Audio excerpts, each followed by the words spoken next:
Alright, so y'all ready for the next comedian? Yeah! I said, are you ready? Yeah! Can I get a fuck what you heard? No. Can I get a fuck what you heard? Damn, white people, I swear. Alright, I want you guys to give mucho love for this very sexy lady. I want you to give it up for Sue!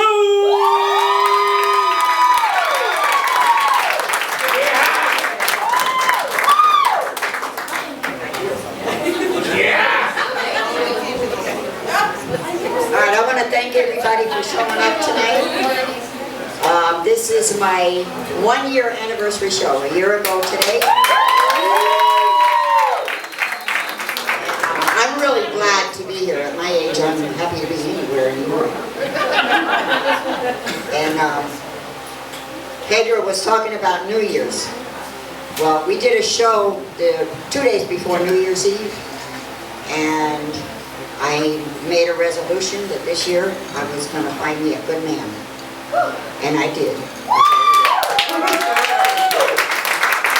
I'm happy to say we've been together, tomorrow will be 4 weeks. The happiest 4 weeks I've had in a long, long time. So anyway, I'm happy to see Russ here. Haven't seen him in ages. And everybody else too. And there is a very special man sitting at the table back here. Sean, I just want to let you know if he gets drunk, he is the funniest damn drunk I have ever seen. I had the pleasure about 2 weeks ago running into him and his woman in the lounge over there. And the two men sat together, and Tamara and I sat together, and Sean was like, yeah, yeah, yeah. And I said, what the hell? He's watching the game? And she asked him, what are you yelling about? And he goes, the band. Incidentally, the same band is playing over there tonight. So. And I'm getting on in years now. I will soon be 65. I already got my Medicare card. And I suffer from CRS, which means I can't remember shit. So, I have my notes.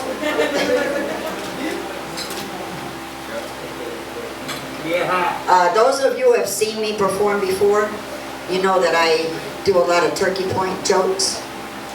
Well, Turkey Point is gone. And I don't see anybody here from Turkey Point, so we'll forget about those for tonight. But I also used to joke about being a cougar. And the reason why I was a cougar is because men my age, not recently, but they need Viagra and Cialis. But the young men, 2 Long Island iced teas or 2 voodoo juices, and you take them home and you fuck them, boy, you wake up with a smile on your face, and they say, what the fuck did I do? They run like hell. No laundry, no dishes, no cooking for them, no nothing.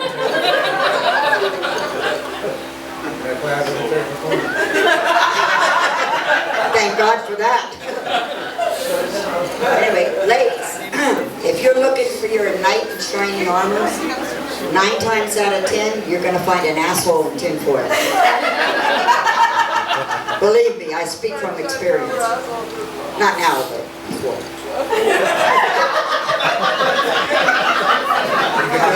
He's a knight in shining armor, even with all the hair. About 2 weeks ago, I went to an art gallery. And I like to get a little culture besides all the rock music and parties and all that.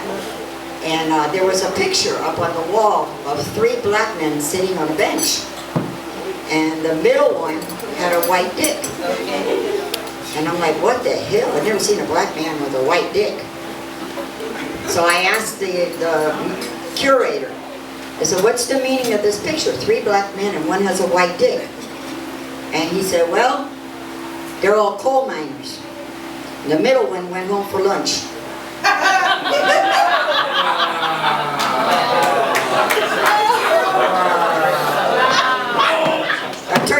Pointer told me that joke. I'm so old now. I'm really starting to feel it. And I know for my birthday this year on the cake, there's going to be so many candles, they're going to call the fire department. I still get hot once in a while, but now they call them hot flashes. And the other day I woke up with chest pains. I said, oh my God, what is wrong with me? When I looked down, I was standing on my tits.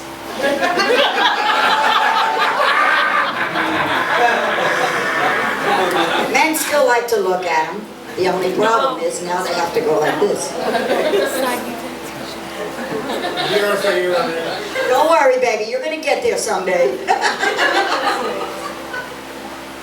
I sleep with 2 men every night. Arthur and Ben. Arthritis and Ben Gay. I'm so old now that I was a waitress at the Last Supper. Now, what doesn't hurt doesn't work.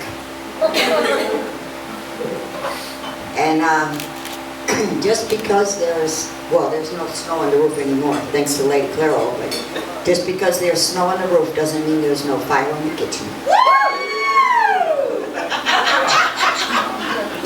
He knows. Put that in check, please.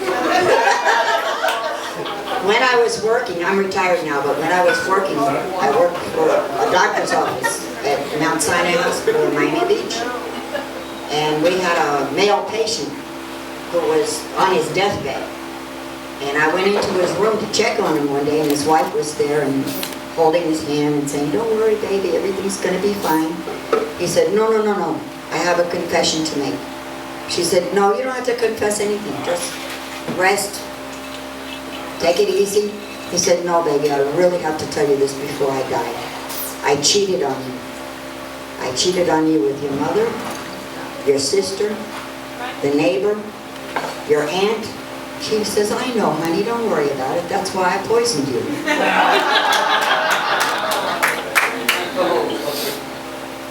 Facebook. We all know what Facebook is. I'm a Facebooker 24/7. I keep track of my kids. Those two over there, incidentally, are my sons. The two that are not paying any attention to me. And Facebook, you know, is like prison. You got a profile picture. You're right on the wall all day. And you get poked by everybody that you don't even know. And I love the check-ins on Facebook. That's how I keep track of them, where they are. I'm at Shakey's Pizza. I'm at work. I'm driving the meat truck. And you know, Facebook, with your relationship status, there should be a default status. 3 times you change your status, default. Well, last month I changed mine 4 times, so what does that mean? Single to complicated to single to relationship. I guess I'm defaulted.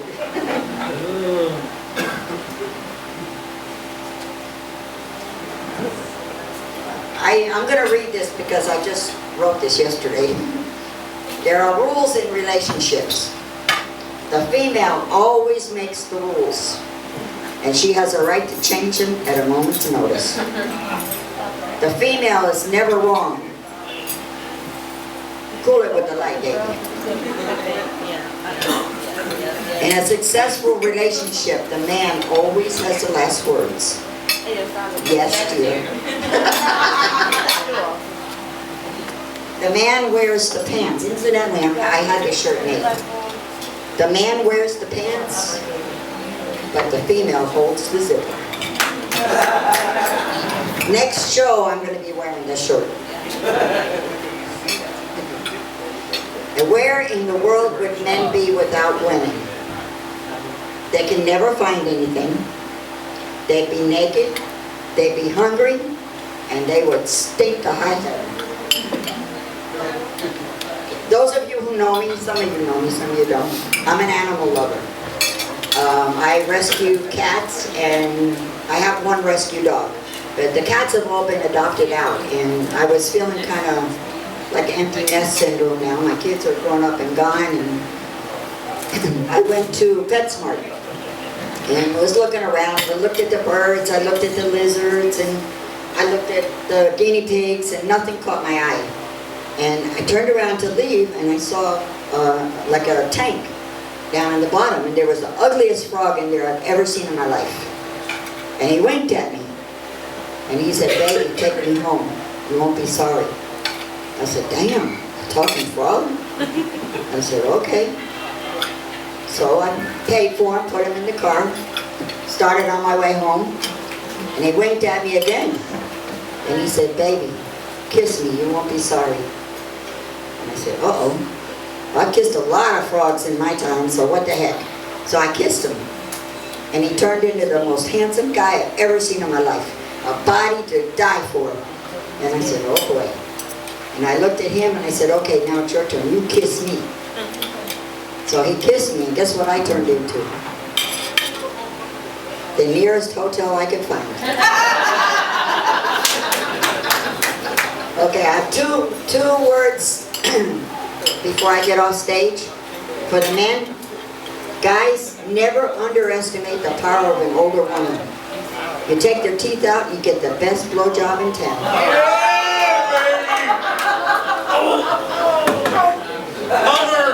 And ladies, the best things come in small packages, except diamonds and dicks.